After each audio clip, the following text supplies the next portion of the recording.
இந்த அரங்கிலையும் வீடியோ கான்பரன்ஸ்லையும் 657 கல்லூரிகளை சார்ந்திருக்கக்கூடிய இத்தனை ஆயிரம் மாணவிகளை பார்க்கும்போது ஒரு திராவிடியன் ஸ்டாக்காக நான் பெருமைப்படுகிறேன். இதற்கு நேர் எதிராக இன்னொரு ஸ்டாக் இருக்கு. நம்மள சாதி மதம்னு சொல்லி பிரிக்க நினைக்கிற ஸ்டாக்.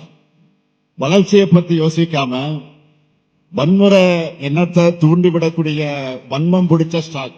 பெண்கள்னா வீட்டில தான் இருக்கணும், கடைசி வர ஒருத்தரை சார்ந்து இருக்கணும்னு மனுவாத சிந்தனைய இந்த காலத்திலையும் பேசிட்டு திரிகிற எக்ஸ்பிரையான ஸ்டாக். அப்படிப்பட்டவங்கிட்ட இருந்து தப்பிச்சு இன்னைக்கு தமிழ்நாட்டு பெண்கள் இந்தியாவிலேயே டாப்பாக இருக்கீங்க. மார்க் வாங்குறதுல தமிழ்நாட்டு பொண்ணுங்க டாப். நாட்டிலேயே உயர்கல்வியில அதிகமாக சேர்றதுலையும் நீங்க தான் டாப். அப்படி உயர்கல்வியை முடிச்சு வேலைக்கு போறதுலையும் இந்தியாவிலேயே நம்ம தமிழ்நாட்டு பொண்ணுங்க தான் டாப்.